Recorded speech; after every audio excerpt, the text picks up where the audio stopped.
a proposed stipulation as to findings of fact and violation of statute with regard to Gene Vidos. All right, I'm going to turn over. Yeah.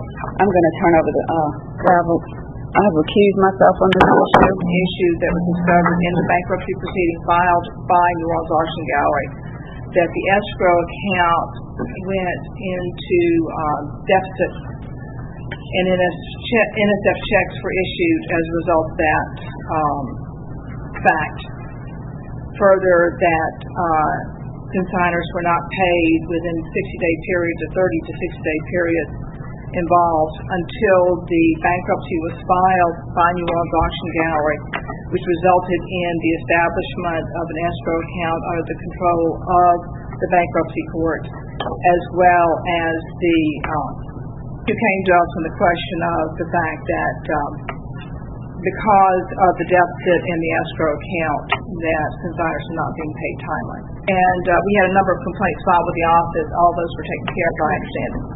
Why weren't they paid within the 30-day period if the money was escrowed? The escrow account was basically, checks were written out of the escrow account were not supposed to be made.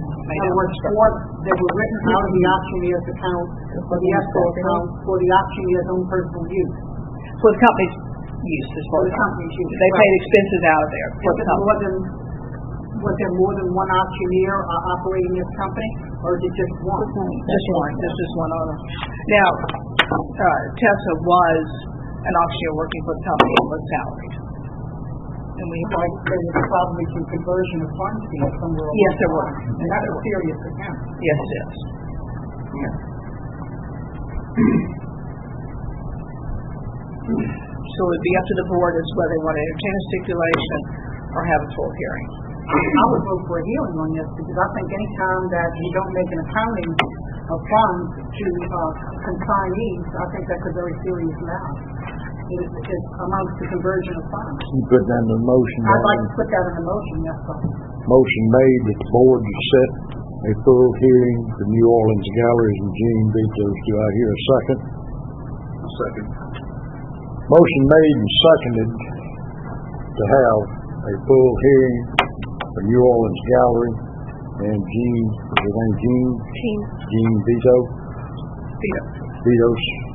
I'll be brief. I think, as I alluded to back in January, there's a plethora of information available, so I have downloaded every document. And I'm glad to see that this board is finally taking the approach that there's problems here.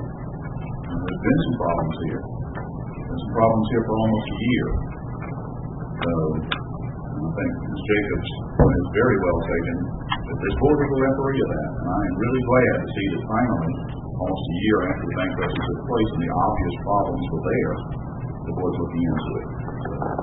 As to whether or not it was sold, it was purchasers who are concerned that they bought something they didn't understand what they were buying. So those are two pending disputes that are in court proceedings.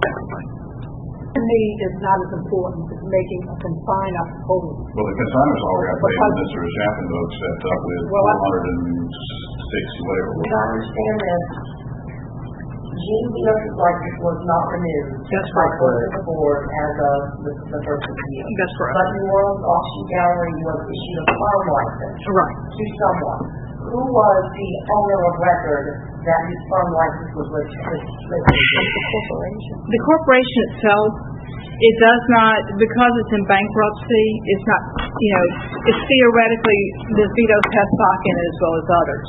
And that's on the corporation. That's what I want to know. Whose name's on the corporation? Is this an LLC with 100% ownership of one person? No. Or is that an LLC with ownership of 5 or 6 people? Actually, that's part of what was in dispute in this matter. Okay.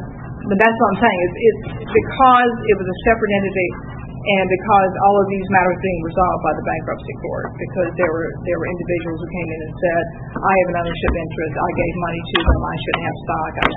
You can't shut them down, but the question remains is whether or not any of the stock of this licensed corporation, any of the holders of the stock, are in fact licensed auctioneers, and whether or not their license has been revoked, or maybe it's the only licensed auctioneer that owns corporate stock, Ms. Vidos. I mean, I would be interested in knowing that. Yeah, I think think she's the only one of the licensed auctioneers who actually has We have a licensed corporation with no licensed auctioneer, and I have a problem with that. And I have a corporation. My corporation's license is based upon the fact that I'm a licensed broker. Okay. I think that's important. Board of Auction Guide was issued a license under a different, assuming a different auctioneer that's licensed with the state and that's in good standing, and who has to take what I call full responsibility of the auction matters. Someone asked who was that auctioneer. Well, you have to have a licensed auctioneer to conduct an auction in the state of Louisiana. If not, the auctioneer is considered loaning his license. If he's not in control of assets of what goes to the license, correct me if I'm wrong, you're accountable to, because their license is on the line, correct me if I'm wrong. And that's what this is where we are now.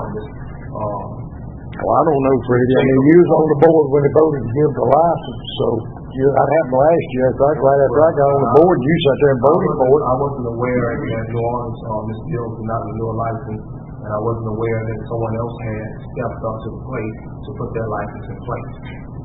And that's where someone else has to be there with their license in place. Well, I know there's two other licensed auctioneers in this state that's working there. Okay, and what is their responsibility? I have no idea, Freddie. They're working for the court. They're working for the court. They're working for the court. Is that the case?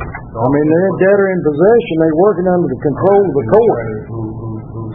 Well, if you're asking me, I don't think that's correct, because in the 42 years that I've been practicing law, I mean, the federal bankruptcy referee, and there's none appointed yet, or a federal judge that may eventually oversee this in bankruptcy, is not going to determine the licensure of an auction company, and whether or not the company has to maintain its license in order to get out of Chapter 11. That's not something that they would do. That's something that's delegated to the board. That's correct. That's what I was saying. And that's why I'm wondering why we discussing moving to the side when the issues at hand. And I would like to know, what caused the bankruptcy is, how many people, how the funds were diverted. I mean, I would like to know that. and I certainly can provide that to you. I may even have it with me tomorrow. Is that all, Freddie? Yes, it's been over a year and the board hasn't done anything about it. That's why I wonder why it takes so long for something to be done. Is there any other discussion? Any other public comment?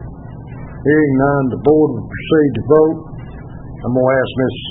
Edmondson to do a roll call vote on this, with the exception of Ms. Steinkamp, who is chairman, who has recused herself.